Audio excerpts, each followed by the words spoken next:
We're going to start where I was last week, but just for a moment in 1 Corinthians.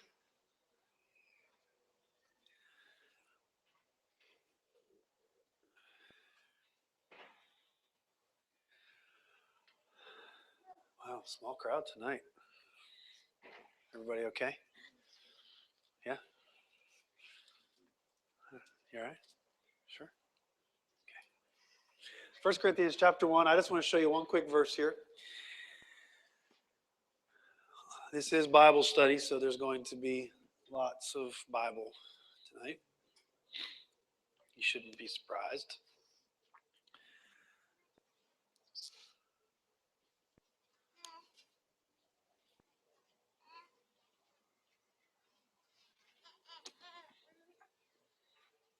It's a pretty regular thing. Let's see, where do I want to start? Verse 18. For the word of the cross is foolishness to those who are perishing, but to us who are being saved, it is the power of God. So the foolishness to one becomes power to another. For it is written, I will destroy the wisdom of the wise, and the cleverness of the clever I will set aside. Where is the wise man? Where is the scribe? Where is the debater of this age? Has not God made foolish the wisdom of the world? For since in the wisdom of God, the world through its wisdom did not come to know God. So it was God's wisdom that the world couldn't use its wisdom to see Jesus. Do you guys hear that? I really want you guys to understand that. It was God's wisdom that the world would not be able to see Jesus through its own wisdom. Are we good so far? Let me say it one more time. I'm going to say it one more time. It's God's wisdom that the world could not see Jesus through its own wisdom. I want you guys to remember that little statement, because that statement, I want it to prevail through everything else we talk about tonight. Okay? It's God's wisdom that the world could not see Jesus through its own wisdom. Really important. So where did I stop? Since in the wisdom of God, the world through its own wisdom did not come to know God, God was well pleased through the foolishness of the message preached to save those who believe. For indeed, Jews ask for a sign, or ask for signs, and Greeks search for wisdom. But we preach Christ crucified. To Jews, that's a stumbling block. And to Gentiles, it's foolishness. Now, we talked a lot about this last week, so I don't want to go into that too much again. But just trust me that Jews were always looking for a sign, and Greeks were always looking for an explanation. And Jesus didn't satisfy either. Jews were looking for salvation through some kind of overthrow of the Roman government. Jesus didn't provide that.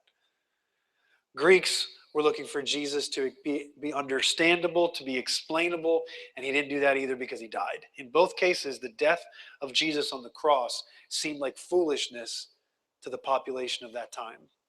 But to God, it was wisdom.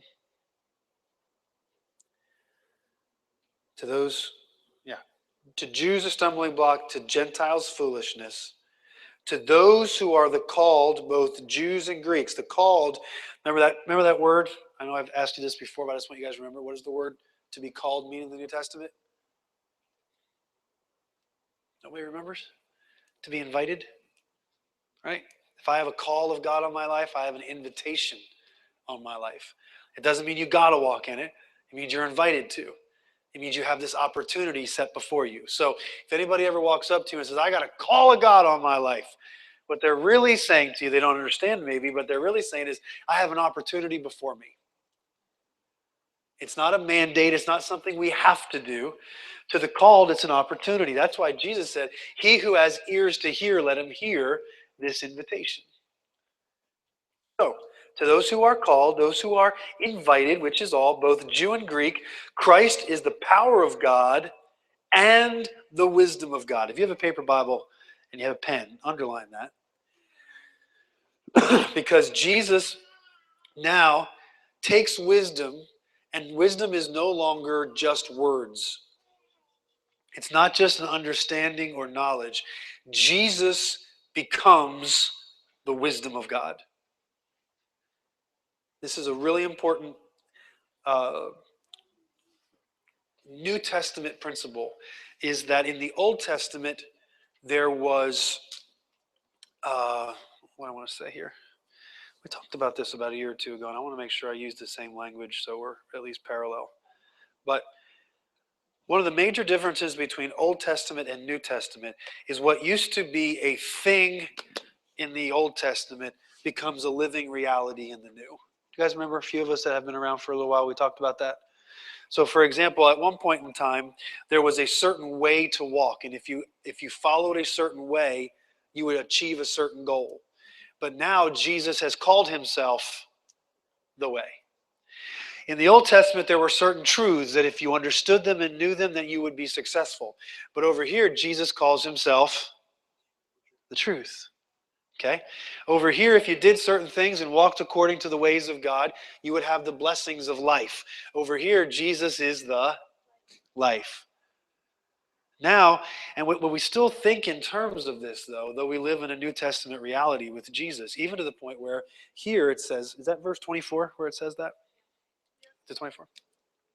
Where Jesus is now both the power of God and the wisdom of God. So now you can operate in gifts, you can operate in power, you can ask God for power, but what are you really asking for now? Jesus. When you're seeking wisdom, you're really seeking Jesus. That's why Jesus really is the answer to most questions now, if you ever really don't know what's going on. Because he has now personified so much of what we used to have to individualize and try to figure out and find. He has become those things for us. And in many cases, so have we.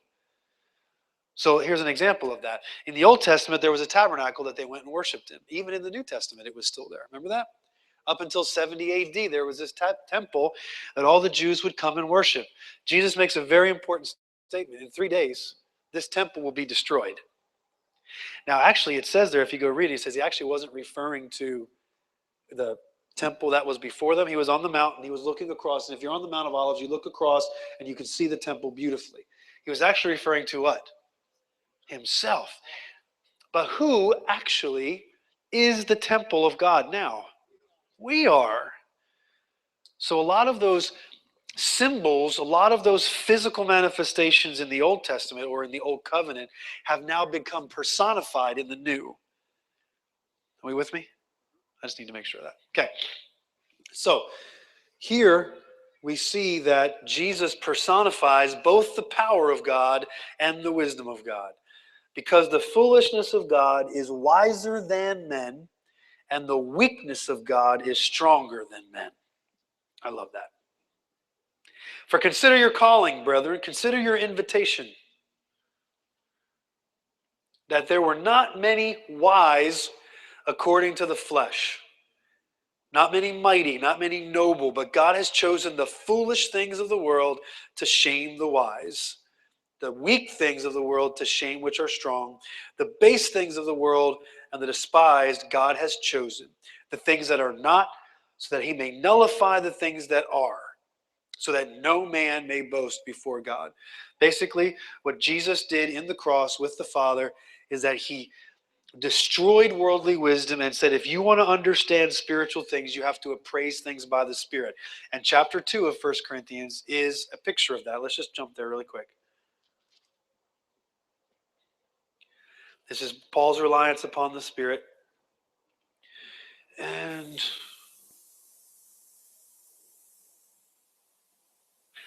verse 12.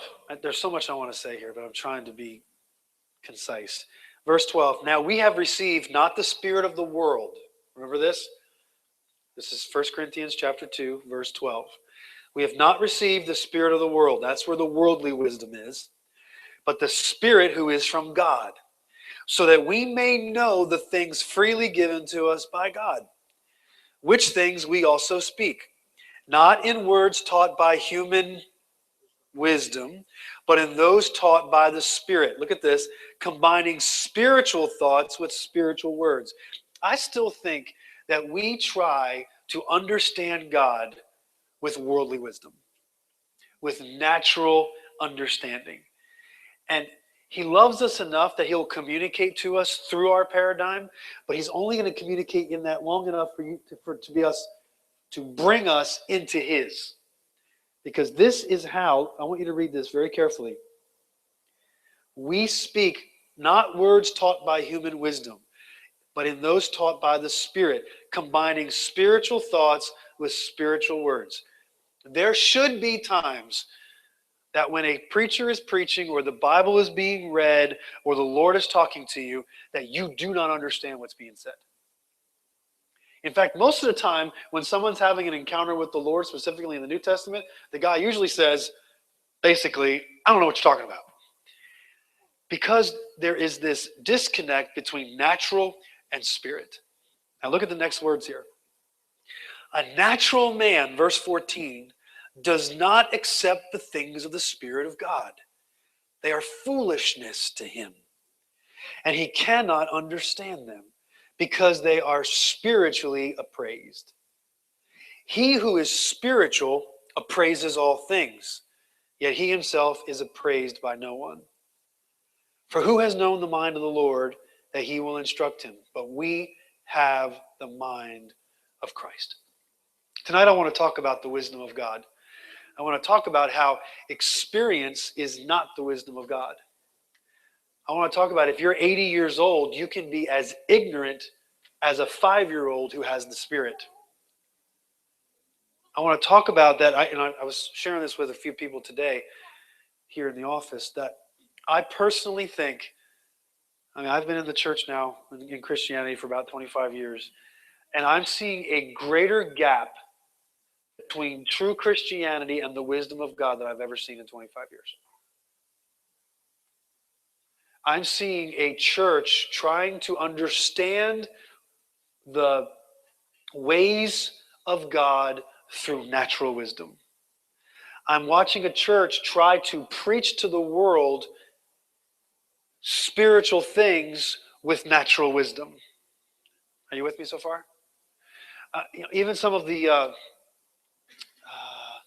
current events that are taking place in the earth right now, I am really concerned about what the church is saying about these things.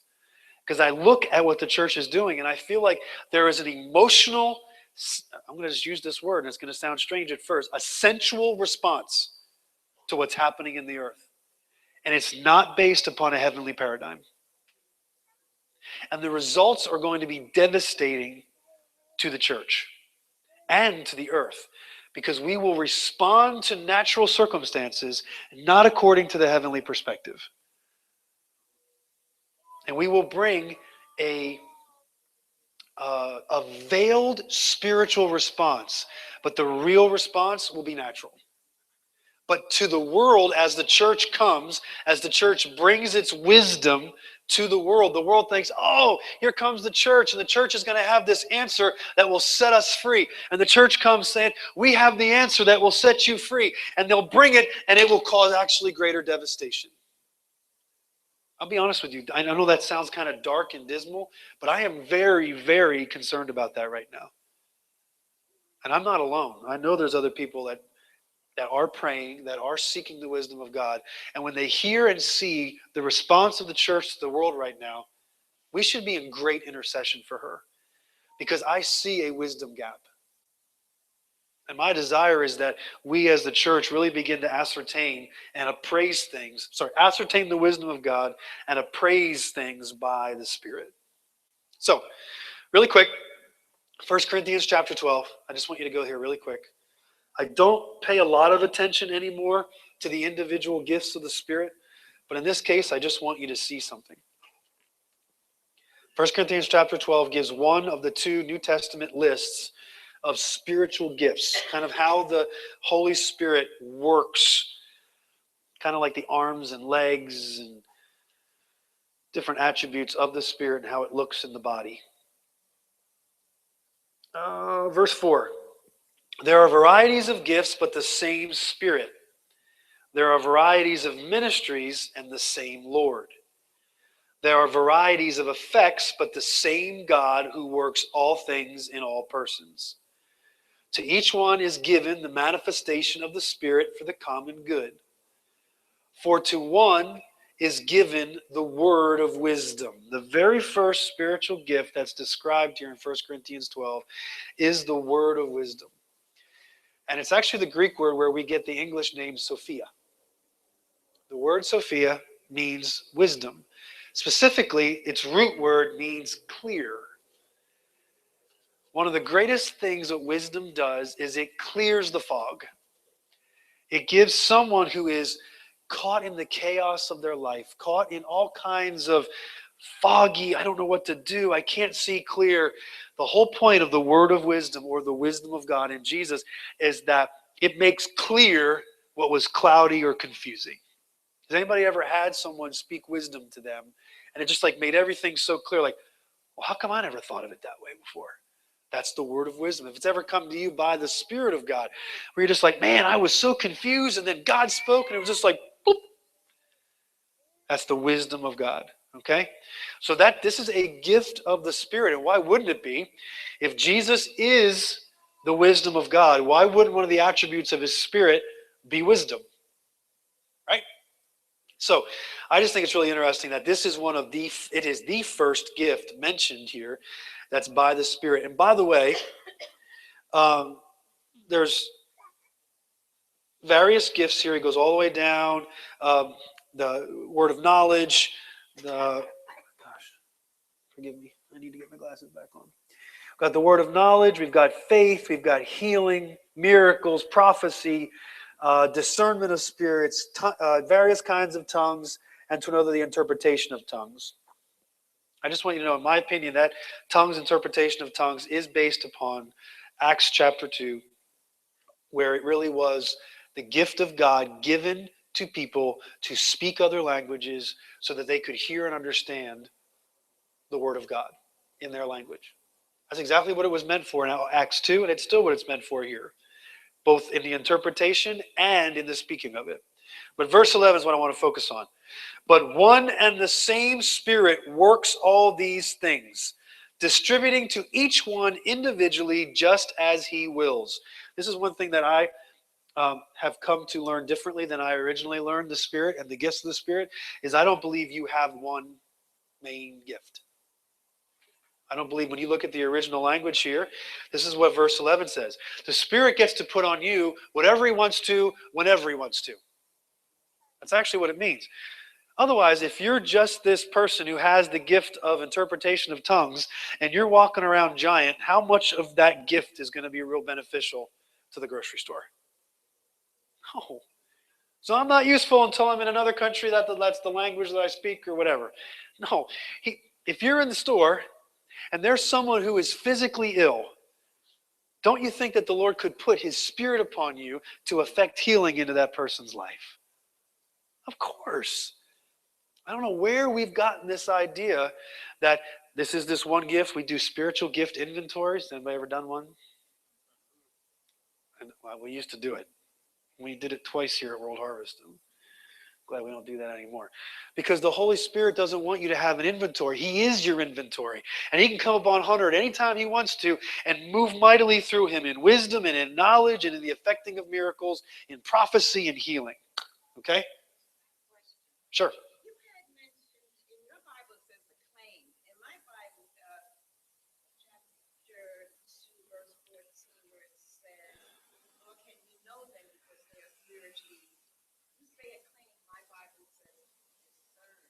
I said appraised. Yeah. Appraised means you look at something and able to determine its value or what it means. Discernment's very similar to that. Very similar. Discernment is be able to look at something and be able to determine its motive, be able to determine its value, be able to determine what's right or wrong. You guys okay? Okay. Any questions so far on what I've talked about? We're good? Okay.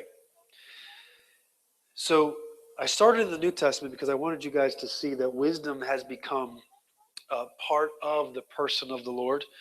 So we can't just, how do I want to say this? Seek wisdom for wisdom's sake. We can't just seek wisdom to succeed. We can't just seek wisdom to get out of a situation or to solve a problem anymore. That's not how wisdom of God operates. The wisdom of the world still operates that way. You can go to a lawyer, you can go to an accountant, you can go to someone who's been experienced in business or whatever particular area you need wisdom in, and they will give you wisdom based upon your situation. But now, wisdom is a person. Wisdom now doesn't just go and solve a problem for you. Wisdom comes now and goes to the deepest places of who you are and begins to heal and change the way you see and appraise the world. Hello? This is really important because I still think today in 2015, we think, I'm in trouble, I got a situation, and I need to seek wisdom. And honestly, guys, it's too late. You're going to find out from Solomon in Proverbs, it's way too late. Wisdom is meant to be the origin from which we operate, not the place where we go when we're in trouble. Let's go there.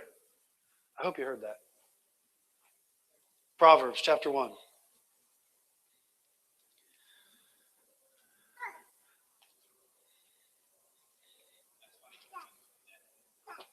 What's that? Oh, yeah, we did. Yeah, when we're in trouble, we go talk to our wisdom group. I know. Yeah. We were way behind the situation. We find out that Solomon, wait to see what Solomon says about what we used to do. Okay, the first 7 verses of Proverbs is the reason why the rest of the book exists. Solomon writes, this is why the rest of the 32, or is it 32 chapters of Proverbs, I think? Anyway, I think it is. This is why it exists. The Proverbs of Solomon, the son of David, king of Israel, to know wisdom and instruction, to discern the sayings of understanding, to receive instruction in wise behavior, righteousness, justice, and equity. Look at this. To give prudence to the naive, to the youth, knowledge and discretion. Before they're out in the world making these really big, important decisions that affect the rest of their lives. Let's get wisdom then.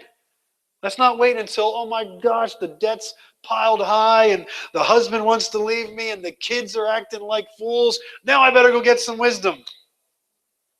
A wise man will hear and increase in learning, and a man of understanding will acquire wise counsel. To understand a proverb and a figure, the words of the wise and their riddles. And then the famous verse, the fear of the Lord is the beginning of knowledge.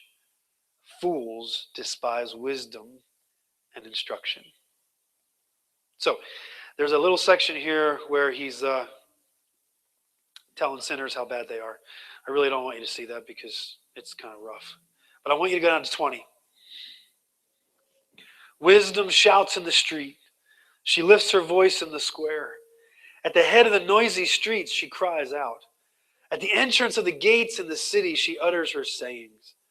How long, O naive ones, will you love being simple-minded? And scoffers delight themselves in scoffing, and fools hate knowledge. Turn to my reproof. You know that word means turn to my correction. Turn to my rebuke. How many times have you wanted to turn to get rebuked? Not very often. But I'm going to tell you, the wounds of rebuke are the beginning of wisdom. I will also laugh at your calamity.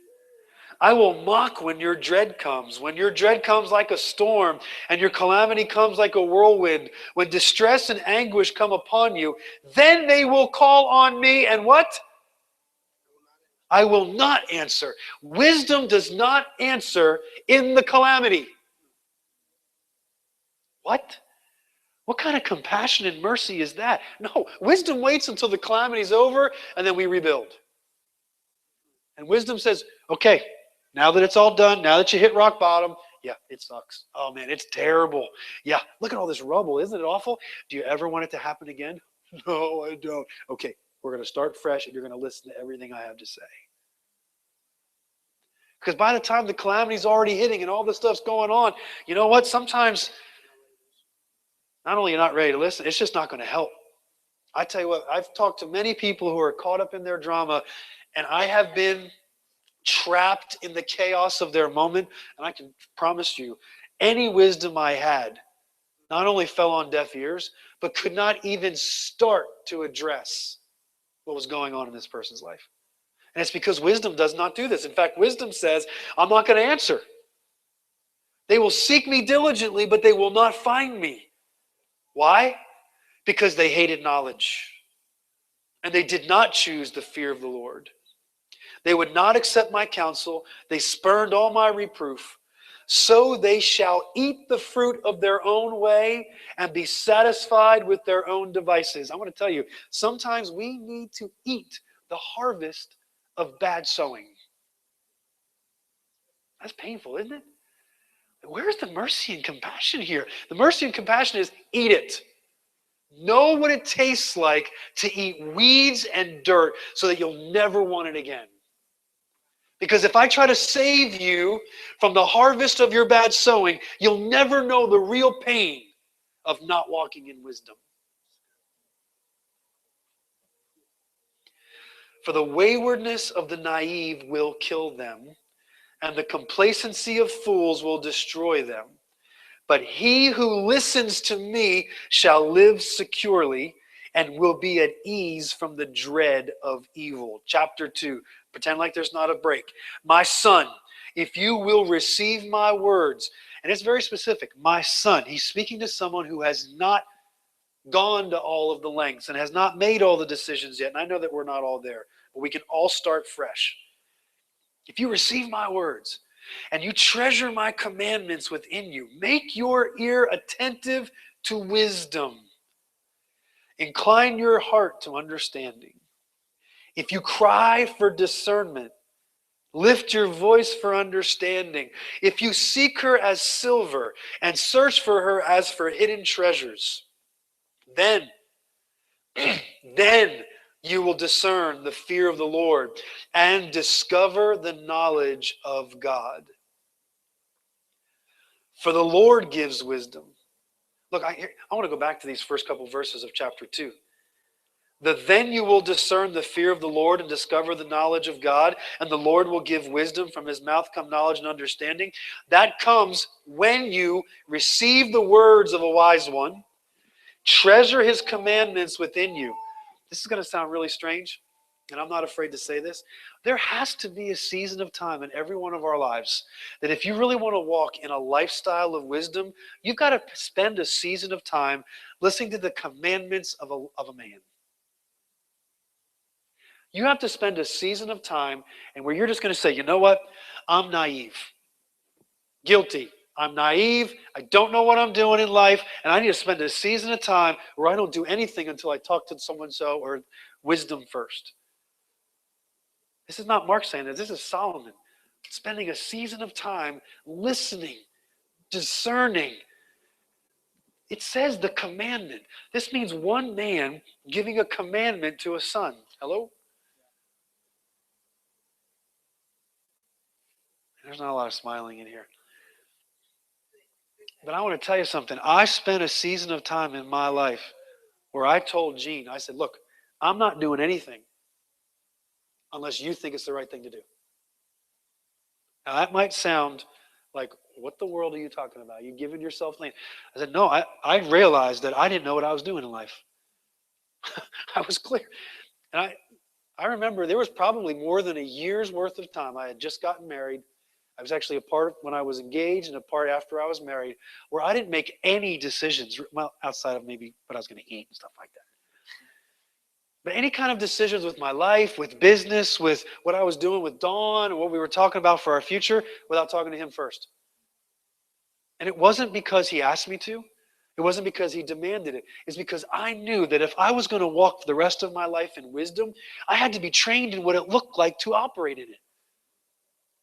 I had been taught by my father, and my father will tell you this as much as anybody, he taught me natural wisdom. He taught me how to do certain things so I could, not die every day out in this world. But I didn't know how to walk in spirit wisdom. And so I gave my life and I followed the commandments of another man. And then as time came on, those commandments began to shift the way I would think and discern and appraise the world. And over time, I wouldn't have to ask all the time because my mind began to shift from natural to spiritual. I began to appraise things according to the Spirit. Now, 24 years later now, I can look at the world, and when people cry out of fear or people automatically respond to refugees that want to come, I no longer just respond based upon a heart. I actually think the heavenly perspective. And now it's become instinct for me that you got to practice that. You have to practice that. And I believe Solomon is saying here, you got to spend some time receiving the words of a man and literally treasuring his commandments, not just listening to them. It says, treasure my commandments within you. Make your ear attentive to wisdom and incline your heart to understanding. Cry for discernment. Lift up your voice for understanding. When was the last time you cried out for discernment and lifted your voice for understanding? If you seek her like silver, understand, in other words, instead of looking for money, instead of looking for a paycheck, and you will see that theme throughout Proverbs. Most people in the world today think that the solution to their problem is what? More money. That 5% raise or that other job next door that pays 10% more. I'm going to promise you, the secret to your future being secure is crying out for wisdom as silver. If you seek her as silver, search for her as for hidden treasures, then you will discern the fear of the Lord. Discover the knowledge of God, for the Lord gives wisdom. From his mouth come knowledge and understanding. Look at this. He stores up sound wisdom for the upright. He is a shield to those who walk in integrity, guarding the paths of justice. We're about to go into that. Guarding the paths of justice. He preserves the way of his godly ones. And when you see that he does these things, then you will discern righteousness and justice and equity and every good course. For wisdom will enter your heart. Someone say amen. That's what we want. We want wisdom to enter our heart, and knowledge will be pleasant to our soul. I want to tell you, after you've walked wrong for a while and someone brings you wisdom, when you first hear wisdom, it's one of the most painful things you will ever hear. It's painful. I remember, was it 2015? I remember in about 2008, I was probably in one of the lowest points of my life. And anybody ever heard of the guy named Mike Murdoch? Yeah. Mike Murdoch. Okay. Well, he actually would have a TV show. I think it was called something about wisdom. I don't remember what it was called or something like that. I think his ministry even had to do. Keys to Wisdom. Thank you very much. Okay. So about 2007, 2008, was it 2008 where the stock market dropped like that? Okay. And I went from having a business where people were coming in the door like crazy to buy dinner to suddenly they didn't have spendable income anymore, so they all stopped coming into the restaurant to eat. And on top of that, Chambersburg started putting all these new restaurants in Chambersburg. We were in a tough situation. And I started thinking to myself all the things that I could do. And I remember every once in a while, I'd be flipping through the channels on the TV, and Mike Murdoch would show up. And immediately, it wouldn't matter what he was talking about. It didn't matter even what he was saying. It just immediately, like I felt my heart was being pierced. It wasn't even his words. It was the spirit in which he was operating. Wisdom was piercing my heart. And I recognized, and I'll tell you what, many people found this out in the late 90s and the early 2000s when there was banks giving out money. Chuck, you remember this? They were giving out money at virtually no interest, unsecured loans, all this kind of stuff. They were for the taking. And if you had some cash in the bank or you had some credibility and a good credit report, they were giving money away. And then in 2008, it was, and now suddenly nothing was happening. And I just remember, hearing those words and thinking about some of the mistakes I was making, just not even mistakes so much, but the way I was thinking about business and about life, Mike Murdoch's spirit would come through that TV set and just like punch me in the gut. And at first I'm like, this guy's not anointed. The Spirit of God isn't on this guy because every time I hear him, I just want to turn him off. I remember thinking that. I'm like, the Lord's not with this guy. What happened? The anointing left him or something like that. And then the Lord showed me, he says, no, Mark, that's what wisdom feels like. When you've been walking according to your own way, thinking you got it all figured out, thinking that your ways and your thought processes are good, and then wisdom shows up. It's like a punch in the gut. So I want you to know this. Wisdom is painful. Especially if after you've been walking according to the ways of the world or the wisdom of the, remember? The wisdom of the world is foolishness, or the wisdom of men is foolishness to God. When you've been walking in the wisdom of men for a while, and then the wisdom of God shows up, it feels like someone just took all the wind right out of you. Have you ever been hit in the stomach and you can't breathe for about 5-10 seconds? Got the wind knocked out of you? Man, Mike Murdoch did that to me. I swore the Lord wasn't with him anymore. Then I realized, no, it was actually I had forgotten wisdom. And so I had to relearn wisdom 2007, 2008, 2009, and I did. And I've learned to make her my sister again. That's what Proverbs says later on. Make wisdom your sister. And she is a good sister. And I now can tell you that I've looked not just at business, but at life, at relationships, at world events from a completely different perspective now. And I'm so thankful for her. And I really do agree with these words. When wisdom will enter your heart, verse 10, knowledge will be pleasant to your soul. Discretion will guard you. Understanding will watch over you to deliver you from the way of evil. Wisdom delivers you from the way of evil. Not once you're in the way of evil, it doesn't get you out. Hello? Wisdom actually lets you eat the seed, remember, eat the harvest, and then, okay, we're going to start again. We're not going to let you walk down that way of evil again.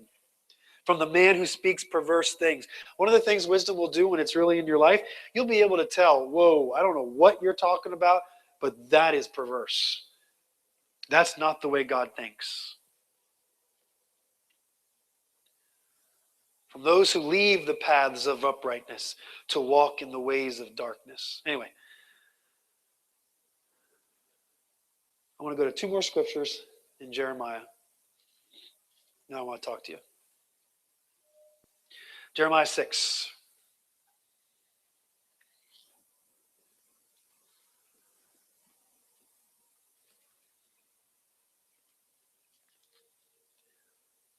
Starting in verse 16.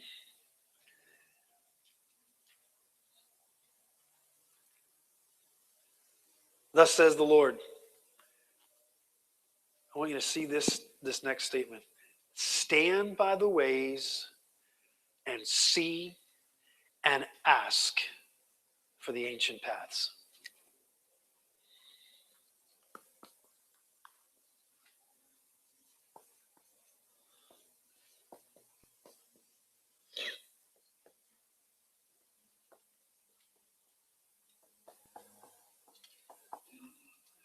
I believe we're coming into a season of time where people will hunger for the ancient paths again. I believe what Jesus did on the cross, you guys know this, you've heard me say this enough.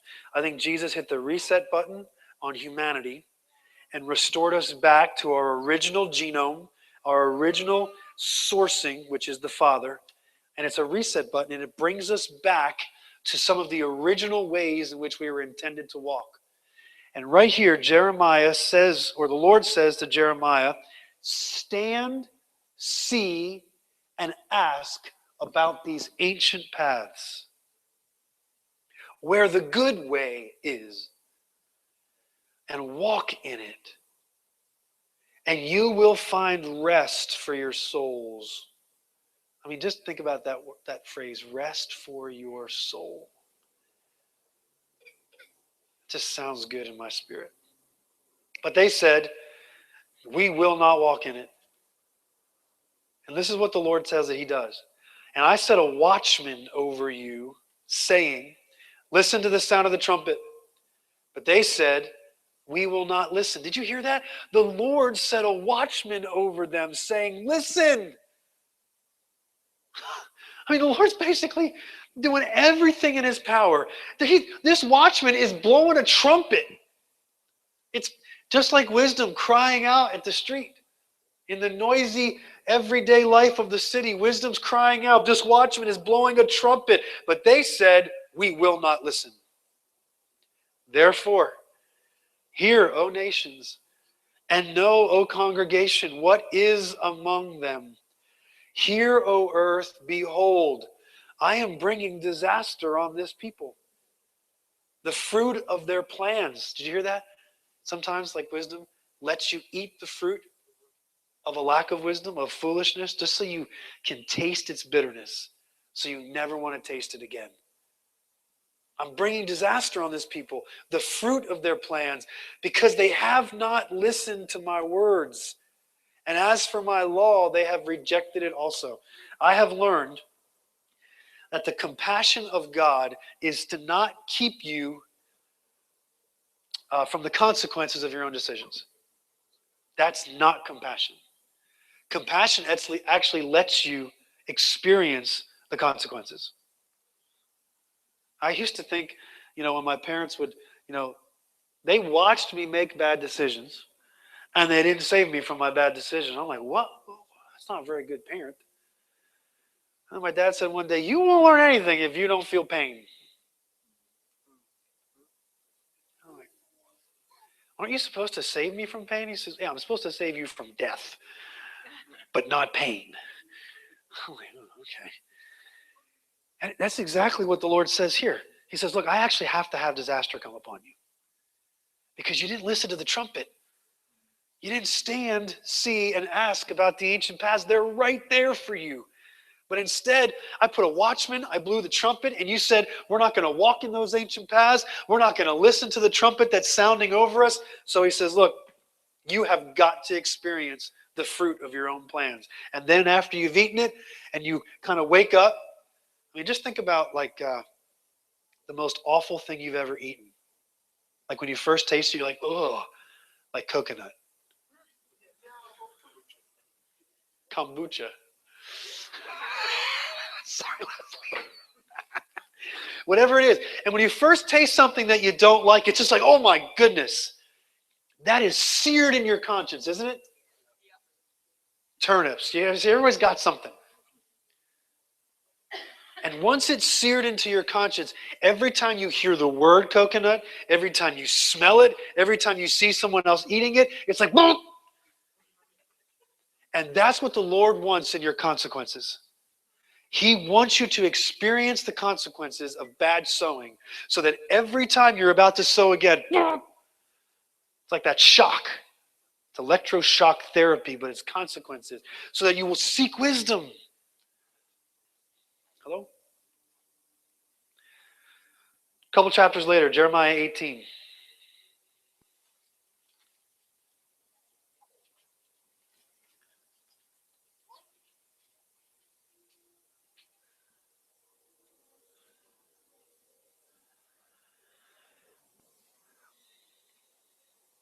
I'm going to read it from 13, even though I really want to get to 15. Therefore, thus says the Lord, ask now among the nations, who ever heard the like of this?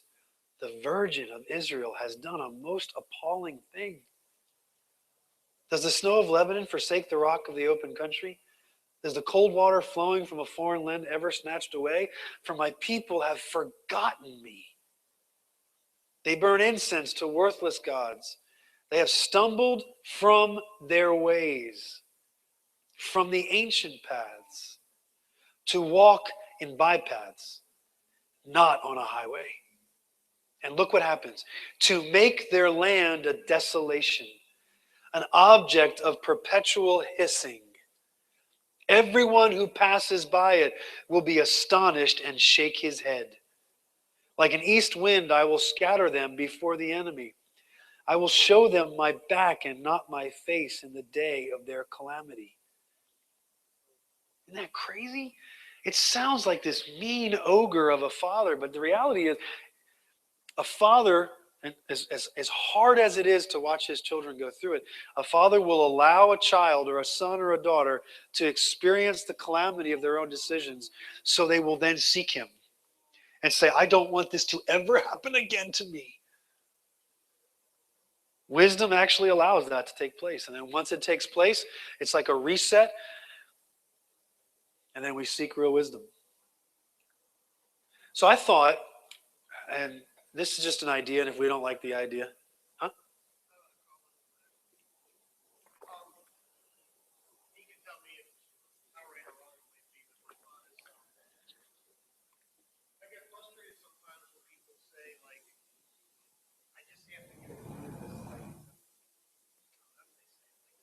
I'm in this situation that has to be run its course, like all this has to happen, which is sort of what you're talking about, right? That you got to eat of what you sow to learn there's something better. And I agree with that, but I believe a lot of times we're our own stumbling block, and I have this in a lot of areas as well. But God's ready to quicken our answer. You know, like sometimes I think people persist in it as an excuse. But I think God's ready to get you out of that situation immediately, or let the wisdom come and let there be restoration. I don't think we have to stay in it sometimes as long as we. No, I don't think we have to. I hear a lot of people say that, well, I'm here because I got to let this run its course. I learned a lesson, I'm not sure. Yeah, in that case, Chuck, I think you're right. I think people have gotten used to failure, and a lower way of life has become like their normal. And so now that they've experienced that for long enough, oh, now I just got to let this run. No, really what you are is you're comfortable with poverty, or you're comfortable with failure, or you're comfortable with so much less than what God actually has for you. I believe if you live long enough with a lack of wisdom, you really don't think you ever need it. If you live with lack of success in your life long enough, you'll just learn to live there and think, that's my normal now. I'll never experience success. I'll never be like Chuck or like Monica. I'll always be here. No. But your soul can be trained. And I think Chuck's absolutely right. I think some people actually are afraid of the possibility of freedom, of success, of moving and growing and establishing and moving out of whatever situation they're in. I think you're absolutely right. Yeah, so what I'm saying here, and what I think Solomon and both the Lord and Jeremiah is saying is no. Once they've sown this seed, they need to taste of that so that they can say, I never want it again. But after a while, I guess if you only ever have coconut, I guess you get used to thinking that's the best fruit of the earth, which is not. So is it, would you say that it's God's plan for your life, for our lives, to not have to learn the hard way? Isn't that what Jesus did? Jesus learned obedience through the things he suffered. I don't think it's God's desire that we learn everything through pain. But I think there are some things we can only learn through trial and error, through making mistakes and going for it. But I think the eventual goal is that fathers and mothers of a generation will raise them up so that they don't have to make the same mistakes that father and mother made.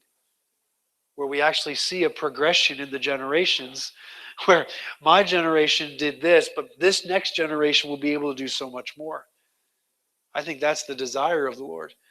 But I believe some character issues and things of our spirits can only be forged in fire. I really think that's the only way. And so, yeah, I think there are some things that we can just learn because of instruction. Otherwise, why instruct? If everything's got to be learned through pain and suffering, then why instruct? Why give wisdom? No, wisdom is actually to propel us forward and past where we've even been. So, does that answer? Yeah. Yeah. Amanda. Is there a better, like, I don't like the idea of running to the Lord to avoid a conflict, being like, Lord, stay. Does that make sense? Like is the.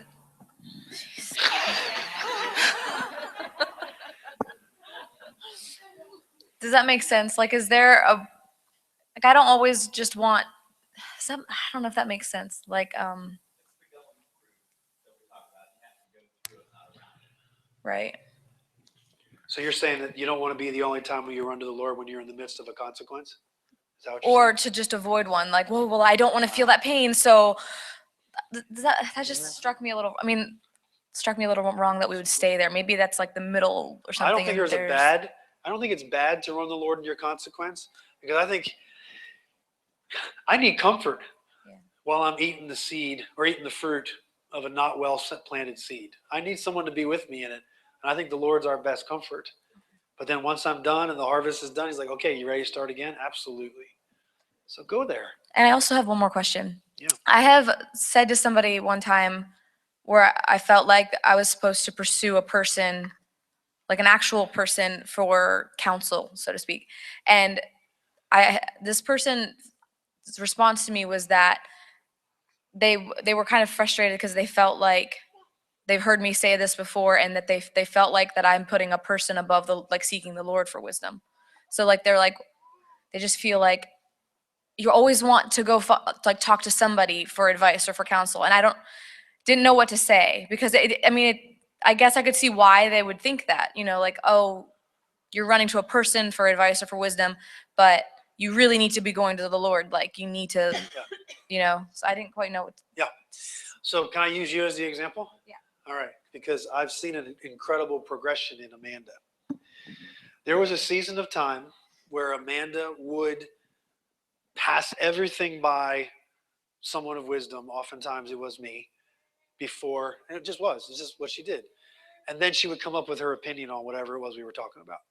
And most of the time she would do or act based upon what the advice or counsel was that you got, right? But not lately. Lately, you've formed your own thought, your own response, your own mindset about any particular situation you're in. You get it all together, and then you present it, and then you ask, what do you think of this? That, in my mind, is completely different than the first. Now you've actually spent time with the Lord. You've allowed what's going on in your heart to, or the commandments or the instruction from Proverbs, allow that to kind of shape your heart. Now you're beginning to formulate the thoughts of God on the inside of you. And now you're checking, is this really the Lord? And I remember you just called me this week and said, hey, look, this is my response. I'm like, that's beautiful. It's actually better than what I would have said. And I'm like, there you go. So for me, I actually see that progression. And people who do that, people who spend a season of time listening to a man and allowing that instruction and that counsel to shape their heart, I find that those people are the most successful people. They're the most grounded people. They're the most stable and secure people. Now, for a season of time, people would point their finger at them and say, you're a man follower, or you don't really trust the Lord, and those kind of things. And there are some people that spend too long listening to a man. That's why I said it's got to be a short period of time, or then you just become a puppet. I don't see that in you. I actually see this progression taking place where now you're hearing the thoughts of God in your own heart, you're processing them, and now you're saying, is that the Lord? And I haven't heard one thing that you've said so far that you've presented me that isn't him. It's beautiful. And those people are secure and stable. And those are the ones where I think they have this wide and deep foundation, and they're going to go really far in life. And again, this is just something I've seen, and I think there's a lot of biblical backing for it too. Any other questions? So, and I will tell you that a lot of what I'm talking about tonight is the result of things I've experienced, both from people as well as the events that I'm seeing in the earth today. So I thought to myself, and Ben actually brought it up the other night on text. I'm like, oh my gosh, this must be the Lord then. A little over a year ago, over the summer, because if Ben says something, it's got to be the Lord. Last summer, I put out a thing on for Bible study. Come with any questions you have, and that will be the Bible study. And I don't know if anybody remembers this or not, but no one came with any questions. We actually put it out there. Send in your question over email, and then we'll study it out, and then we'll present that back to you and some of the things that we've discovered scripturally about it. And no one ever sent anything in. I was amazed. I was like, what did we, are people even reading their Bibles or what's going on? I don't know. I was wondering why no one ever did it. So we just blew it off and we didn't do it. Well, I'm going to do it again. But we're going to do it a little bit differently. We're going to do it just life in general. From a scriptural question you don't understand, Jeremiah 6:16, or I don't know what to do in this situation of my life. And I'm believing that the Lord is releasing wisdom into the earth right now. I believe it's wisdom of the Spirit. I don't believe it's natural wisdom. I think many of us have gone for natural wisdom, and it's gotten us like momentary respite. It's given us a little bit of clarity, but right back into the stuff again.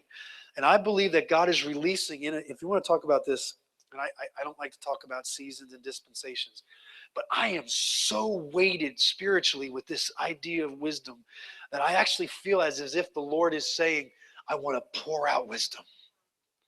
Like I am pouring it out in this season for the church if she wants it. And so I'll just put it out there. Do you have questions? Do you have things you're wrestling with in your life right now that there's wisdom that could be provided? And we might not be able to answer on the spot.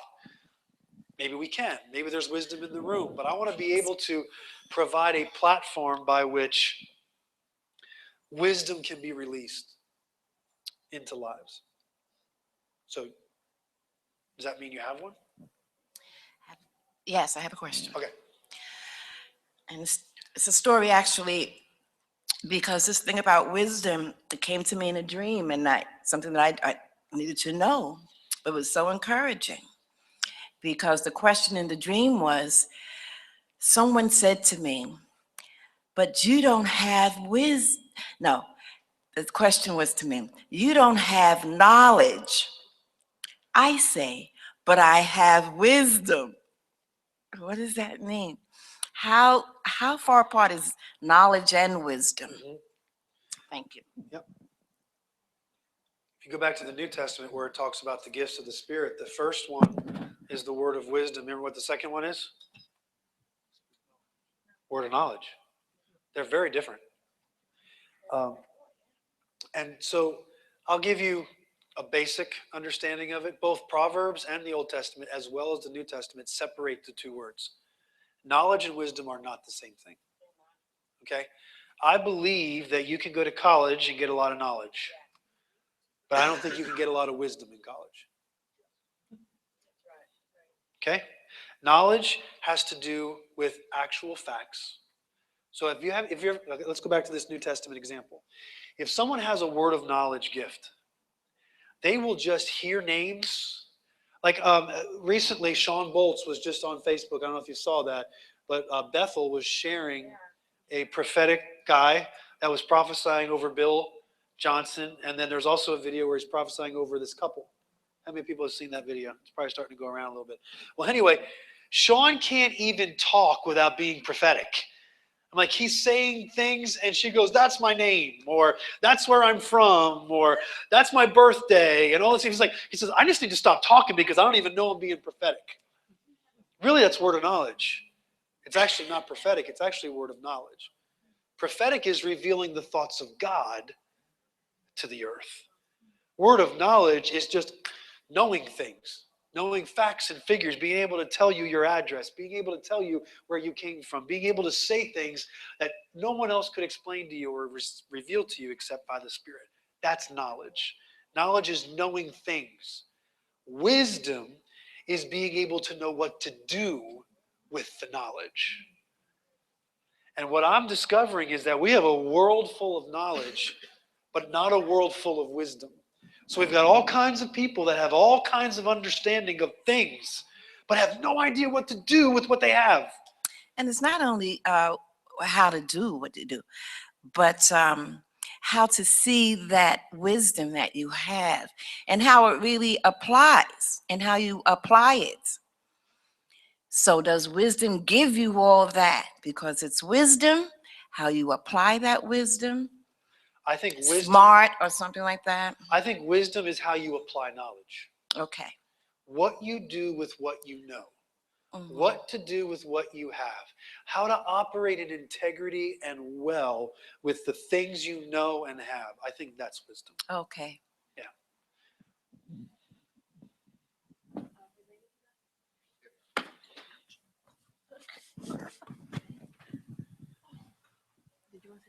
No, I was trying to. Related to that, I have a question. So there are times where I'll have an instinct in the back of my mind how something is going to go. And I can't tell you why I think that way. And if I say it to somebody, they will kind of tell me why that's not going to go that way for whatever reason.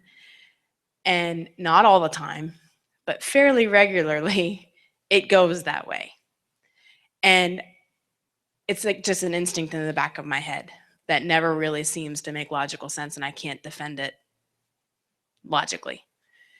But I do think it's the Lord developing something in me that I would love to walk in, but I don't know how to strengthen it well, because I think I could probably go off the deep end and just start living from this assumed voice in my head, kind of, but I think I would do a lot of unwise things too to try to live that way. So how in wisdom do I strengthen this thing that doesn't follow logic? And I can't logically support. Okay, so I got one question before I give some semblance of an answer.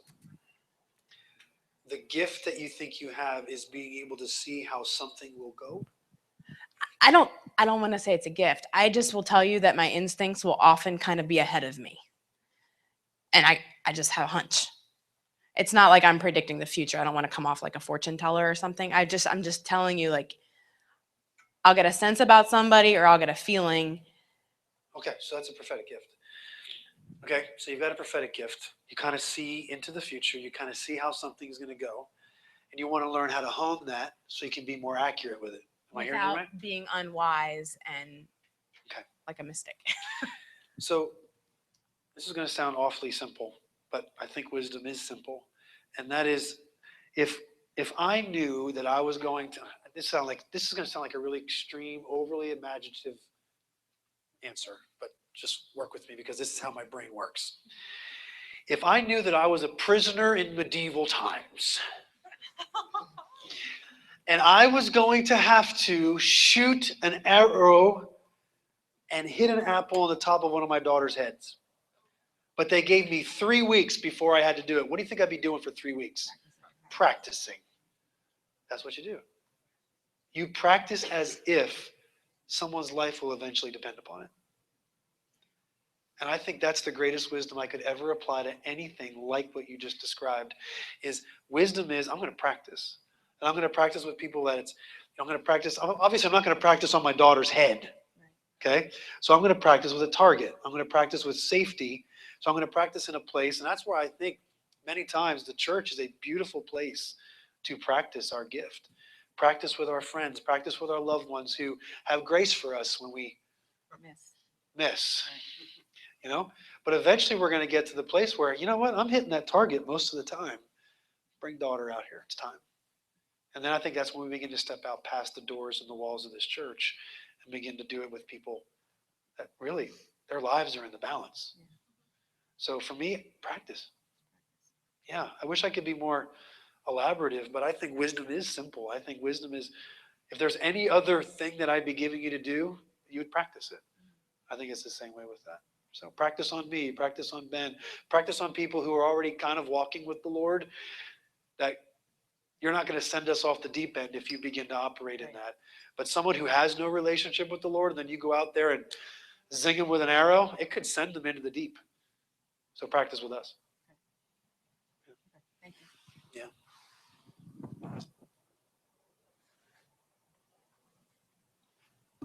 Charles. This has nothing to do with what you're teaching tonight, but my neighbor, Dick Cordell, got saved the other day. Wow. He really did actually get saved. He's gone to a little Pentecostal church that I've been to Yeah. already out there in St. Thomas. All right. And he's grabbing his Bible every evening. He's real anxious to get the Bible study. He's studying at home. He was one of the guys that was so despised at the Salvation Army. I mean, no one there liked that guy. He had such a despicable attitude about him. Got banned from there for using the M word one day for 90 days, and he was just out of control. He was one of the last guys on earth that I thought God would ever reach, but God actually reached this guy. Sounds like Saul. Now he's going to church every night. Wow. Beautiful. Thanks for that testimony, man. That's really cool. Thank you, Lord, that you brought your son Dick home to your heart. It's beautiful. So I have a question for you based on what you talked about a little bit on Sunday and Wednesday before, but we talked. I can't even remember if it was Sunday or a little bit privately about being wise with the seed that we're spreading, and I think a lot of times we speak a lot about love, and we want to love everyone, but we also want to be wise about the seed that we're spreading. How do we balance that? How do we know? How do we still walk in love and then at the same time be wise and say, this is not a fruitful place for me to spread my seed into this person? Sure. So should we go to that verse in Philippians 1 where you started? Why don't we go to that Philippians 1? I think it's verse 8.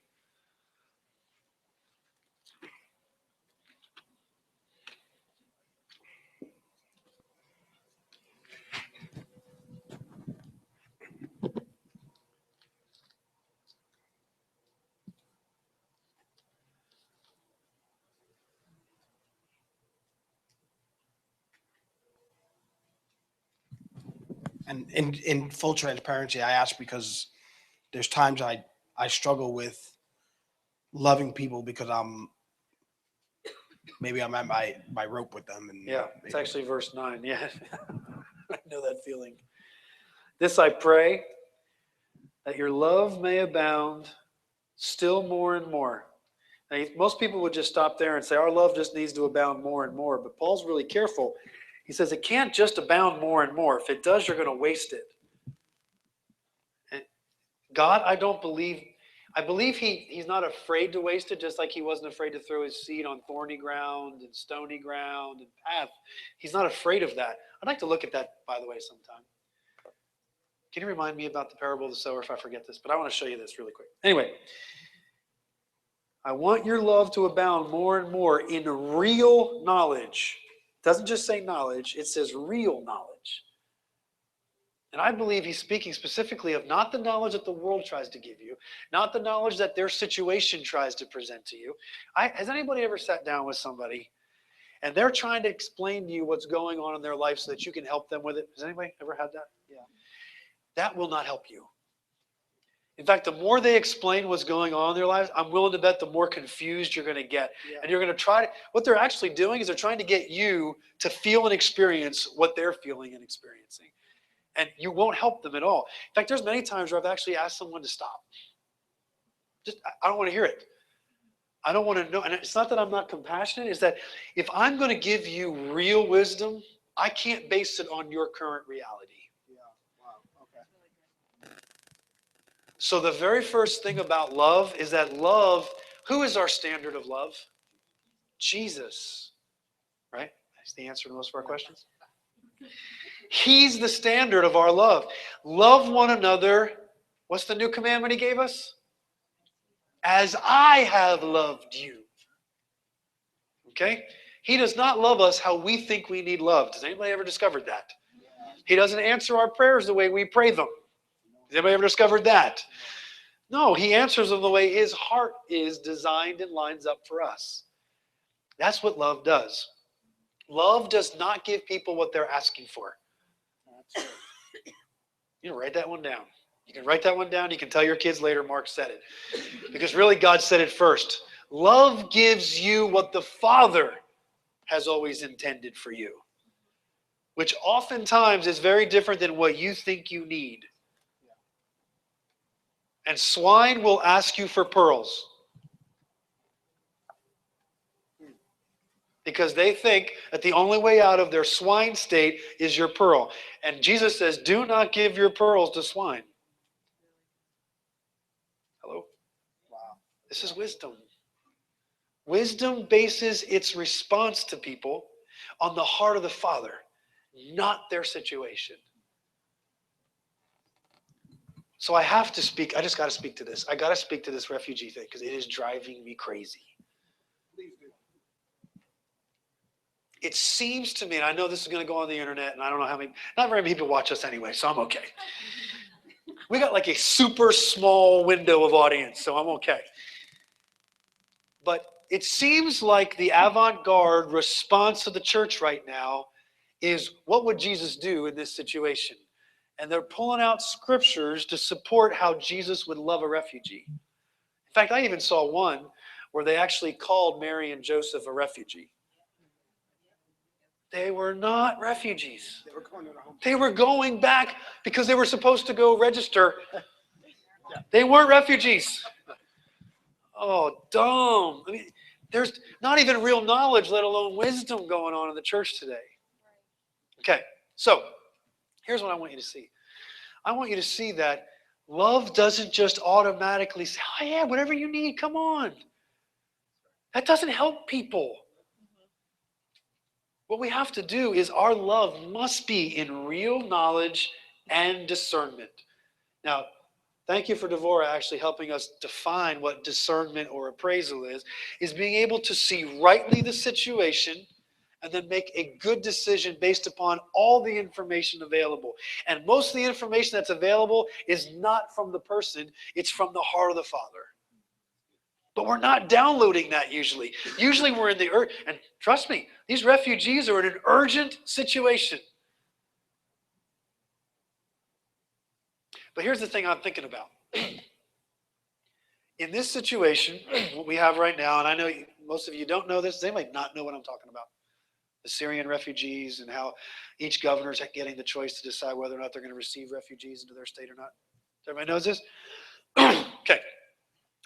President Obama has declared that the United States will accept 10,000 in 2016. Is that right? Okay. And of course now, but it gets passed on to the states. The states actually get to decide whether or not they're going to receive it into their state or not. But eventually, the president can override their decision and write an executive order that we would have to. Okay? He hasn't done that yet, but he has threatened it. Yeah. So, there's all of these responses all over the place. Should we accept them or not? And it seems like a lot of the church is just saying, absolutely, we would accept them. And then I saw the other one was Ananias and how he just received Saul, who was a what? Murderer. He was a Christian killer. And the Lord says, Ananias, Saul's coming. Accept him. Now that's a different story. God told you. When God shows up in my house and tells me to accept him, I'm going to accept him. If he tells me to, if he wakes me up on Long Lane at 2:30 in the morning tomorrow morning and says, Mark, accept Syrian refugees, I'm going to say, yes, sir. Okay? But until then, what do we have to work off of? We got to work off of wisdom. Now, love will always accept. You guys need to hear that. The very first door anyone walks through in love is acceptance. You have to accept. That's part of love. You can't, love doesn't allow us to choose you, not you, no, definitely not you. That's not love. Love says, come. Okay? But love also has wisdom. And wisdom doesn't just say, come on, we'll figure it out as we go. No, wisdom is already planned in advance on how to accept. Do you know that the plan to accept all of mankind was decided before the foundation of the world? It wasn't a haphazard decision in AD 30. It wasn't a, oh my gosh, Eve just ate of the fruit, what are we going to do? No, this was a planned out, thought through, this is what we're going to do, and then we make people. So the wisdom of God was already established before any of this ever took place. And I think love, when it accepts, already has wisdom applied to its acceptance. So for us to just say, we got a refugee crisis and we got to open up our doors and we got to welcome everybody, in my opinion, is not true love. Because think about this. You bring in 10,000 or 10 million or whatever in between, and you don't have wisdom applied to that, soon, this is what's going to take place. Not only will you damage your ability to continue the life that provides safety for them, but you will also damage the very one you're trying to save and protect. Are you doing a service to the city of refuge or the refugee if you operate in love with no wisdom? No. So, but that's what I see. I don't see wisdom. I see, bring them. That's what love would do. Or I see fear. 1 in 10 million is going to blow us up. Neither is the Lord. In fact, in my opinion, back to Rick Joyner's famous quote, it's one of my favorite things he ever said, is there's 2 ditches on the side of every highway. You've got one that says, bring them all, we'll figure it out later. And the other says, don't bring any of them because one could blow us up. Those are 2 ditches on the highway of holiness. The highway of holiness is, let's accept, but let's think through how we will accept.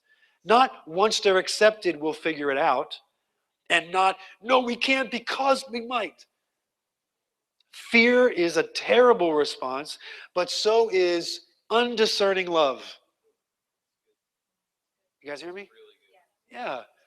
So if you're a parent, you should be thinking this way with your own children. If you're a boss of a business, you're thinking about this with your businesses. Why wouldn't we think about that with our own country? So immediately, yeah, I don't want to get into all those details. I want to talk about the spirit wisdom that goes along with this. So, like, you know, if I were the president, I would have already been thinking about this. This is not a brand new issue. This has been going on. Well, this particular war has been going on for almost 3 years. These refugees are not brand new on the scene just because now it's on Facebook. This has been happening already. Do you know that there are Syrian refugees already in our country from this war? Okay. So this is a plan and a wisdom we should have already been operating in. What is the process by which we make sure that people that are coming in are actually in need? Am I making sense? I feel like that's the wisdom that I believe love would operate in. Do you know that inside of love is the power of God, is the wisdom of God? God is what? He is love, and Jesus is the power of God and the wisdom of God. So love works with wisdom. They're sisters. Actually, I believe wisdom is the little sister of love, if you want to get all technical. I don't know if that helps you or not, but yeah. That's where I feel like there's, in the church today, now that love is becoming like the, I don't know what the word I'm looking for is. Like the chic catch, the buzzword right now, love, and we gotta love people. Well, every time we have a buzzword, every time we have a fad, we always take it to the extreme. Just like the haircuts, you know, the really short on the sides and really long on top. We have that. We go really short on the sides and really long on top. And then eventually it all kind of mellows out. Well, we're doing that in church with our theology. Oh, sorry, man. But, you know, almost every worship leader in America has that haircut. Or a beard. Or flannel shirts. Or whatever. The point is this. Eventually, we get away from the ditches and we get to the actual heart. And I believe that's where the Lord is bringing us in this theology of love. Love, honestly, there is a huge rise right now in the church because of this love gospel of universalism. If the Father really does love everyone, then he would never allow anyone to go to hell. Universalism is about on the rise as high as any other movement in the church right now. And it's because of the love gospel. It's the ditches again. Please, if I can encourage us on anything, wisdom keeps us out of the ditches and it keeps us on the ancient path. So let's go back to this really quick. I actually think that the Lord specializes or specially asks or says these three things. First, stand. Stop. Sometimes the best thing you can do when you're digging yourself a hole, someone say it, stop digging. Okay? That's the beginning. Stop digging. And I think that stand, go back to Jeremiah 6. It says stand along or stand there. I don't want to get it out right now. What is it? Stand by the ways. So, first of all, if you're off the path, get back to the path and just stand there. Remember what it's like to be on the path, the ancient path, the path that Jesus actually reset in us through the cross. Then he says, see it, look at it, appraise it, recognize it, remember what it's like, get used to it, and then I think the most important thing is ask. And this is something I don't have enough of, and I talked about this at the end of last week's Bible study. I don't understand why when people want to talk or people want to hang out or people want to have breakfast or lunch or whatever, they rarely ask a question. And I'm sitting there knowing their situation, and I've got answers in me to questions they're not asking. And I so bad want to give the answers. But the Lord says, don't give an answer until you're asked, because the heart's only open when they ask the question. I can't tell you guys how many times I've gone to bed with answers that I can't give. Wisdom I can't offer because there isn't the question asked. And that's one of the things that I think wisdom is very much, it's not going to give itself away until it knows it's going to be honored. Because I have given wisdom before when it wasn't asked. That did not go well. In fact, many times it was rejected because they weren't ready for it. Go ahead. Yeah, I'd maybe offer that we should add the last one that it says, which is walk.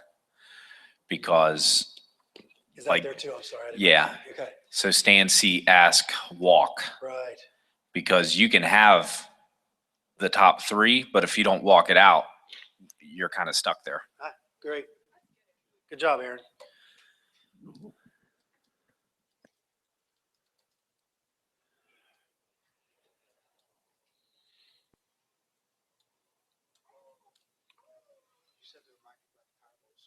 Parable of the sower. Yeah. Where is that? I should know that, right? Did someone say the Bible? It's in there. Jerk. Matthew 13.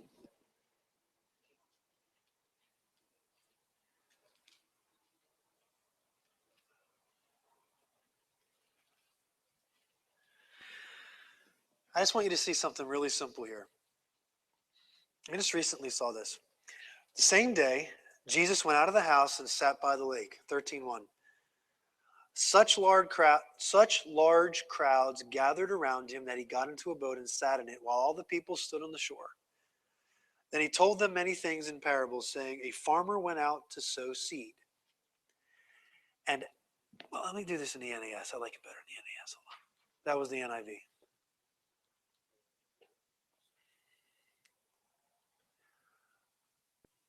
And he spoke them many parables, saying, behold, the sower went out to sow.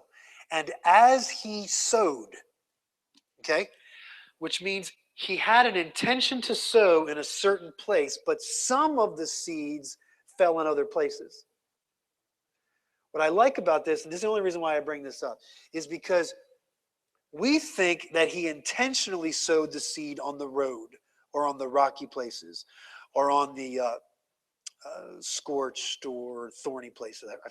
There's all kinds of different titles here. So we got path, rocky, and thorny soil, right? And then, of course, the good soil.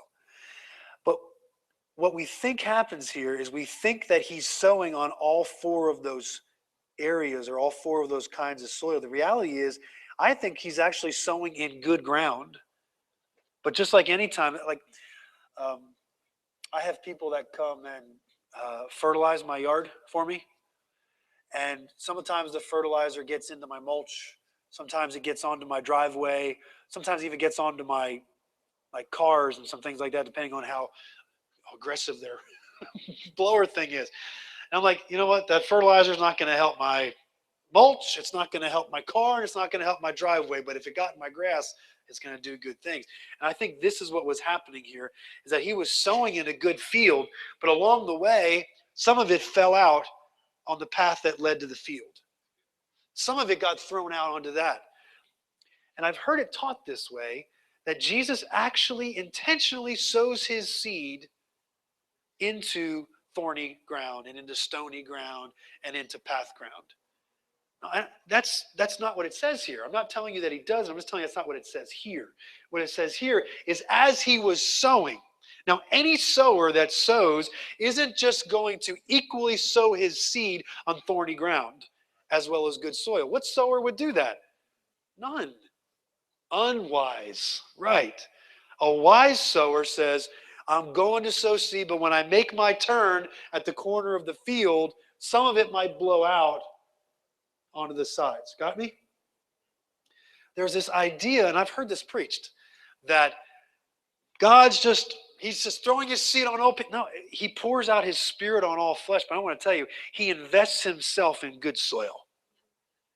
Think about this. Why would he, 2 different places, talk about the parable of the talents? He gives 5, 3, and 1. Now, I think he was a pretty smart guy. Who did he give the 1 to? To the one that was going to bury it in the ground. Okay? This is a God of wisdom. He is wisdom. So for us to think he's going to give 5 to the one that's going to waste it, that's not our Father. Our Father looks for good soil and he sows it. So it's a picture of his wisdom. That's the only reason why I wanted to bring that up. So thank you. Make sense?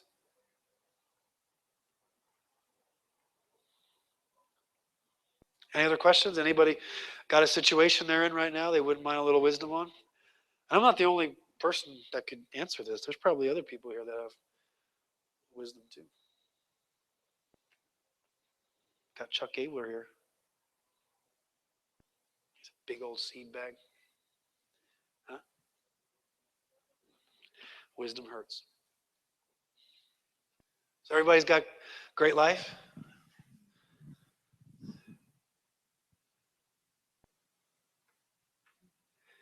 I'll be honest with you, I had a feeling that it was going to be silent. I actually told a couple people today that probably no one's going to ask a question. Well, there haven't been a couple. Yeah, I'm not saying there haven't been any. But one of the things I want everyone to realize here, is that some of the really practical things of your life that you don't think are worth the question are the places where you practice wisdom. You practice wisdom in some of the most simple, practical, everyday areas of your life. That's where you learn to walk in it. You don't learn to walk in it when it's all on the line. That's probably not a good place to learn how to walk in wisdom. You learn how to walk in wisdom in little things. Like, should I buy this Starbucks coffee every day for a week for the rest of my life? Or should I realize that if I save $5 every day, I will have, think about it. Even if you buy 200 a year at $5 a pop, and we want to do the math really quick, that's $1,000. What could you do with $1,000? Amanda. Yeah.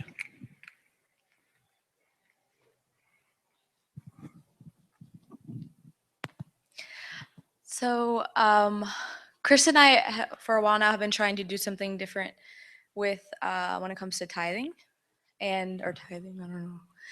And like for the longest time, we would just like have a calculated by the budget number thing, and like I really wanted it to be more of a heart thing. But I'm noticing that I don't really know how to do that. Like I feel like what we do on Sundays is like one of the two of us will say like, "Do you have anything on your heart?"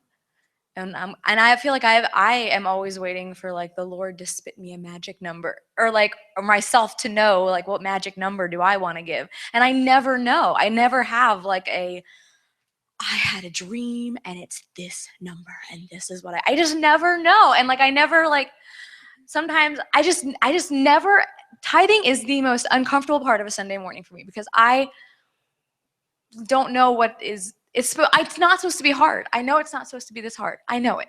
I'm positive. I just do you have any thoughts? Yeah, I Okay. have lots. I would love to hear your thoughts.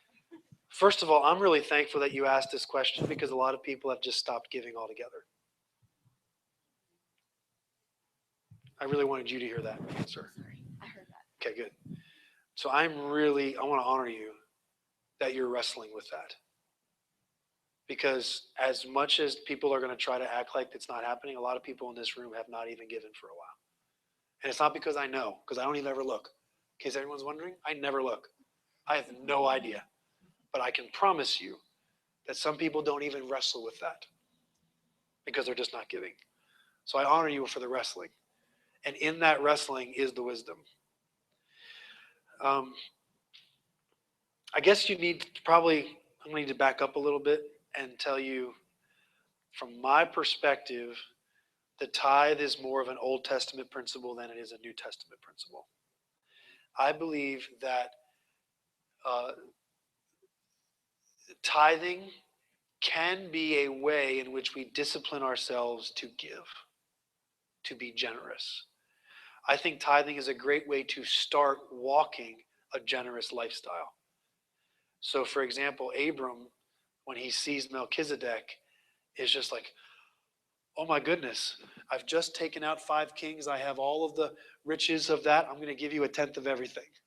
I mean, where'd that pattern come from? Some people would say, well, it's a principle, all this kind of stuff. Well, we didn't have that history. So something on the inside of him just said, give a tenth. I believe that's from the heart of God. I don't believe it's a law, but it's not as much a New Testament principle as is an Old Testament. So many people would look at tithing and say, that's Old Testament, that's law, and Jesus fulfilled the law. You don't have to tithe anymore. But tithing isn't a law thing. It's something that came out of a man's heart. I believe it's a law of the earth, a law that was put on the inside of us by the Father. Otherwise, Abram wouldn't have just then. I believe it's a journey by which we learn how to be generous, because I believe it's in all of us to be generous, but most of us in our financial situations would normally say, I can't be generous. Well, yeah, and that's what I don't like because, like, I hate that I feel like on a Sunday we have to be aware of how much isn't, how much do we have so we know how much we can give?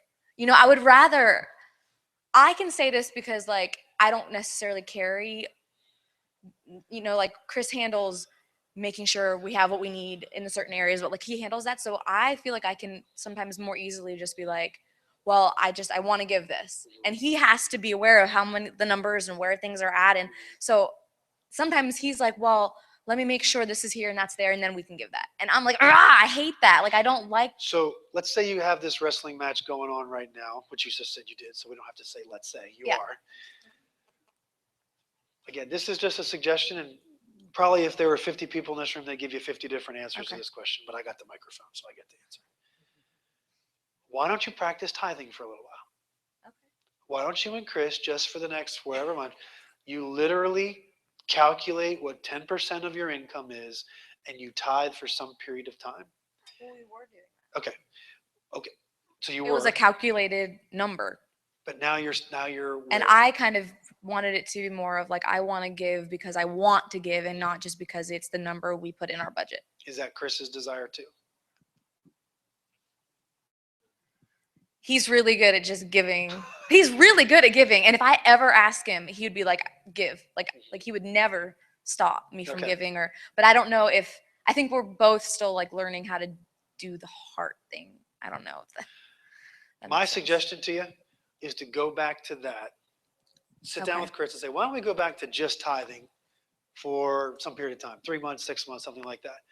And at the end of that, let's talk about where our hearts are. Okay. And you guys come up with that. And then, you know, I think I can be real here. More successful couples just make a decision. Honey, every time we're in church, we're going to write out a check for $500. Okay. We're going to write out a check for this. And they just make that decision, and it's become something, it's not a law for them. It's just an easy thing so they don't have to go through the wrestling match Right. each week. But they've already been through the tithing thing. They know the benefits of tithing, which, by the way, guys, if you don't even ever have noticed the benefit of giving, tithe. Mhm. Just tithe. Mhm. 3 months, 6 months, a year, whatever it takes. I dare you to tithe for 6 months to a year, and then I dare you to tell me it didn't work. Mhm. I dare you to tell me that there wasn't fruit enough, that the vats were full. I've never had anyone do it for a long enough period of time and not tell me that the fruit wasn't there. I have not had one. Even when they were unwise with their money in other ways, they always had enough money to be unwise. So let me just finish.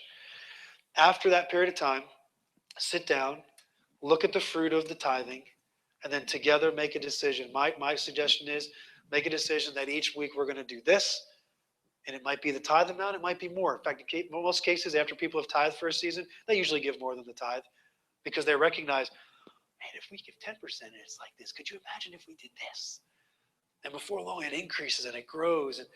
But instead of the wrestling match each week, this is our every week we give 300, and then if the Lord lays something on your heart, you can say, "Hey, honey, some reason this week I feel the need to give 500," and because of what you've experienced in the tithe and in the 300, no problem. That'd be my suggestion, especially because I think the agreement between you and Chris is as important as the amount you give. Yeah, Jim. The agreement is important that you're on the same page, but Lisa and I've been through the whole gamut of, you tithe a certain amount, and then it came to a point where we just give out of our heart. And a lot of times it was a whole lot more than that. There came a period in time where God specifically spoke to both of us and it said, tithe into yourself. That was hard to do, but we did that. There was times of tithing things into people, sowing things into people. And I don't think it's like Mark says, not a specific thing. I think God wants us to get to a point where it's a flow out of us. And whenever it starts to do that, both of us are on the same page and we don't even talk to each other. It's kind of like it just kind of happens. But there was one time in specific, it was like a year or two, where we just didn't have any, we didn't feel like we had anything, but we was just given out of our heart. And at the end of that year, whenever we added up what came into our household and went out, there was a whole lot more than went out than what came in. Yeah, it was unexplainable. I can promise you there is miracle attached to the tithe. If you think in terms of Jesus fulfilled the curse and we don't have to do those laws things anymore, you are missing the point of the tithe. The tithe is to discipline us to bring forth the generosity that's always been on the inside of us. But most people think in terms of the tithing as law. It's not a law. It brings forth the generosity of the Lord in you. Sir? Did you have your hand up, Nikki? Yeah. Can someone get her a mic? Can I? Yeah, I have something to Oh, add sorry, first. Mary. So this is just like some of my experience in like tithing. Like one thing, it was always hard for me to like sow into something where my heart wasn't there. So just recently, like my heart is, in like missions, like giving to, what's going on in, what's going on here, what's going on in other countries and things like that. So I don't know if that's ever been like, I guess just a question. The Lord just really showed me that, like I can, to me, if I take someone out for even a cup of coffee, that's part of my tithing. Like if I, does that make sense? I mean, like Jazz just did this fundraiser to support some of the girls graduating from this beauty school in Costa Rica.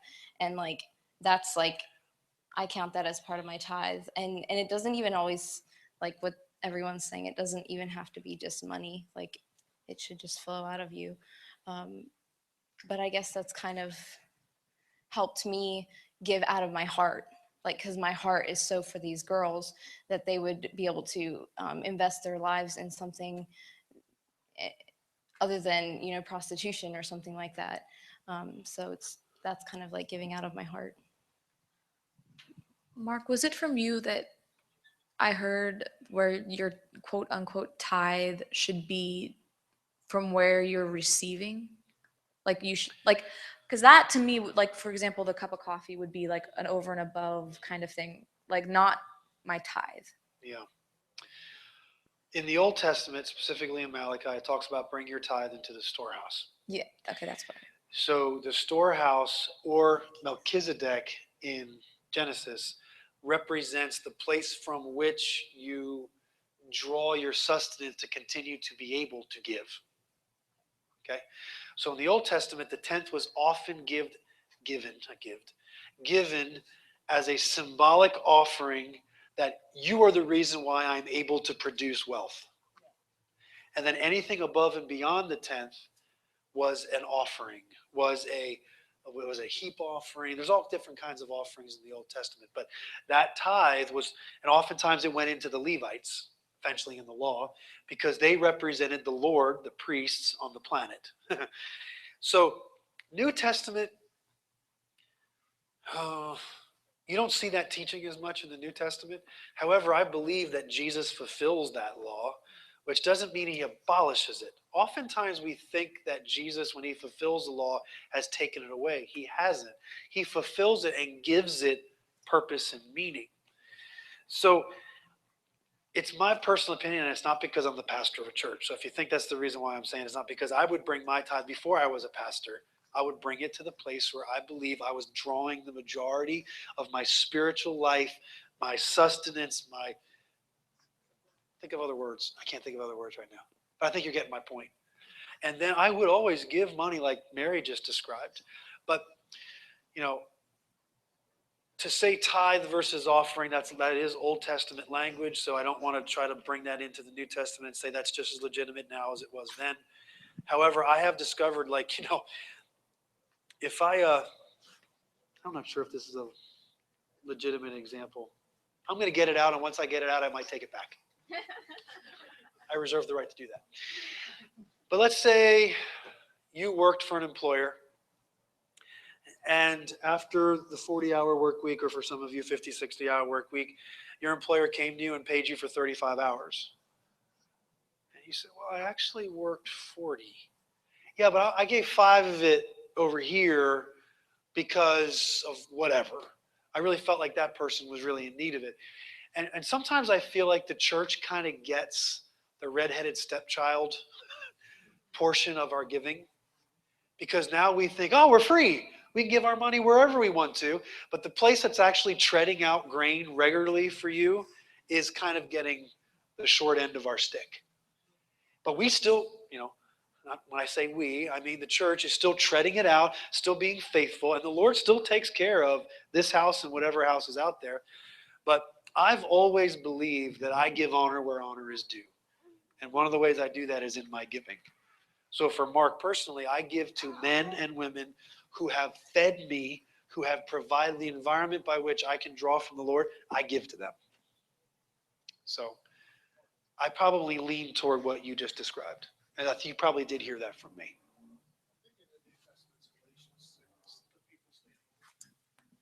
Galatians 6:6 says, the one who is taught the word is to share all good things with the one who teaches him. There you go. I think that's the New Testament scripture. So you're right. Galatians 6:6 says, the one who is taught the word is to share all good things with the one who teaches him. Yeah. And unfortunately, I think we've kind of lost that. And I will be the first to admit that I struggle teaching that because I'm the one teaching. And so it would sound to you like if I stood up there and read that verse, thank God Chuck read it so I didn't have to. It sounds like I'm telling you, you got to give to me because I'm teaching you. But the reality is he's actually worthy of double honor somewhere else in Scripture. But we have a tendency to think, oh, the poor aren't teaching you. The poor aren't providing you the environment by which you are growing in the Lord.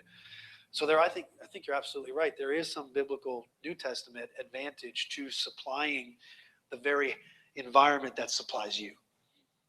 Yeah. 1 Timothy. Thank you. Great question. Nikki. Sure. So like, I just think like giving in general, it turns your heart towards someone. You know what I mean? So like when I give to you, like give to the church and stuff, I think of it as like I'm giving to you guys, and I don't know, it's so much more fulfilling that way. Winner.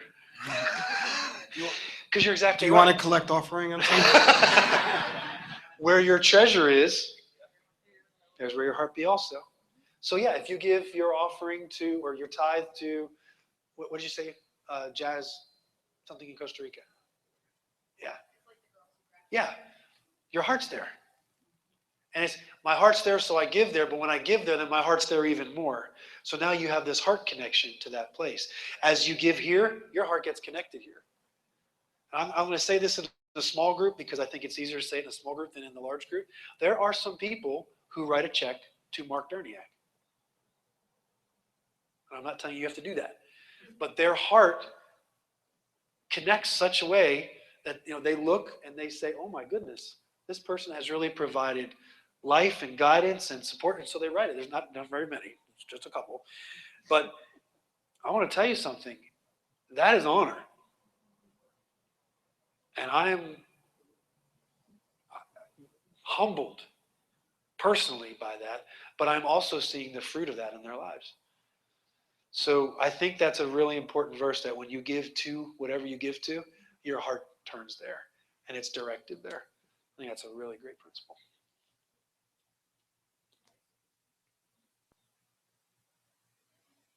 I think we should do some financial teaching. What do you guys think? Would that be good? I think Chuck should help. What do you think? I think that'd be really good. All right. Did you all hear that? Put that microphone. What were those 2 words you just said? I will help you. Yes!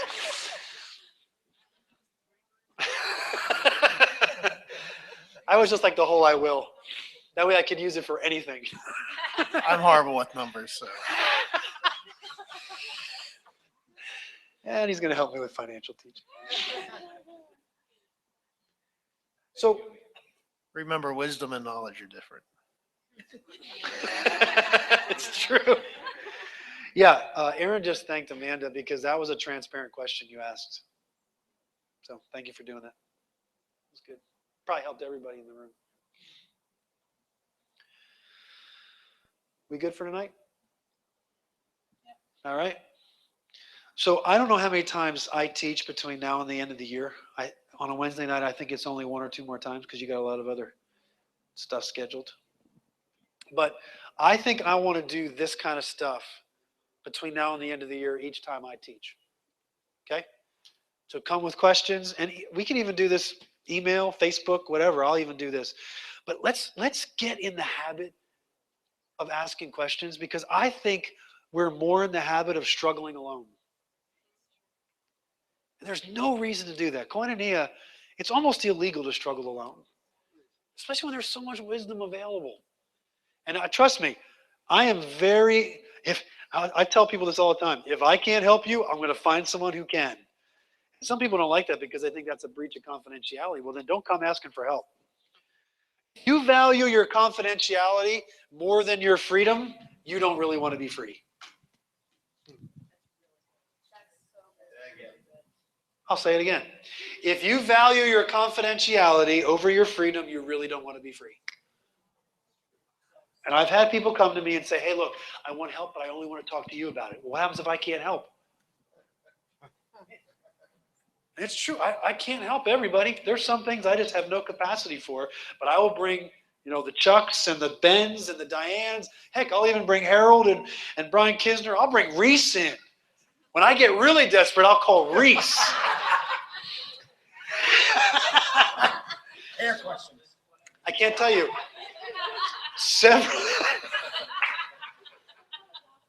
Several times when I've told people that, they leave. because they value their hiding and their privacy over actually wanting to be free. Crazy. That's why I say I'm not a counselor. I'm not sworn to secrecy and privacy. I'm sworn to the Lord to see you free, to see you grow, to see you mature. I think that's real koinonia and real love. Yeah. I struggle with that, and I so much don't want to. Yeah. But I was raised that way, and I am, way past, having my parents influence how I am now. It's still I believe it. It does. It sticks with you. learned a lot from other people and their openness to talk about me in front of my. It's helped me so much to, that person isn't gonna, I don't know what I think, like they're gonna look at me differently, or I don't. Okay, so I've said this 100 times in front of this room, but I'm not sure you've ever heard it before. So I want to do this one more time. Have you ever had someone be really vulnerable with you? At the end of their vulnerability, do you love them more or less? You do the same thing. If someone opened up to you right now and really shared their heart with you, you would be more connected to them. Your heart would open to them as they open their heart to you. Sorry? Yeah. Go ahead. It goes back to us valuing a safe place or a good place. And I mean, you talked about it in like, I think every summer sonship or session of sonship. Like, a safe place is not necessarily the place where you're going to grow, but a good place is a place where you would grow. And this is a good place. Right on. So just informationally, for knowledge sake, I think this is cool to have questions asked. And Diane said that if anybody has questions, to send it to her email, Okay. so she can compile those things and they could be sent over to you. So Yeah. And some of the questions might be just better suited for an email response, but sometimes they might be good enough to discuss in a larger group. And if I think it's something, hey man, everyone needs to hear this question and hear this, and we can like corporately talk through it, I think it'd be beneficial to do that.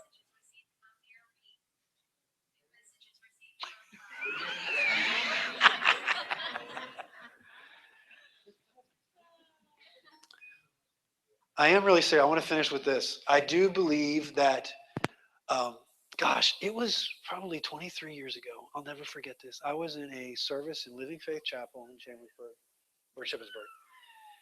And there was this like prophetic team in the house. It was back when the prophetic teams were really on high. Presbyteries. Remember presbyteries? Anybody remember those? Where they'd bring prophets in and everybody would take their turn getting prophesied over. It was one of those groups. And all of a sudden, this lady broke out. Like it was full out Pentecostal church service all of a sudden. She was running around the room saying, "The Lord is pouring out wisdom." And she touched like 10 or 12 of us in the room. And I just remember her doing that. And she slapped me in the back of the head as she came running by me. And she said, "Lord is pouring out wisdom." Whack! Right onto the back of my head. Guys, I felt like water just rushed over me. And I feel that season upon us again. But it's not individual. It's a corporate pouring. I believe the Lord is pouring wisdom into the church right now. I think it's because she is in desperate need of it. So let's get it. Let's get it all. I love you guys.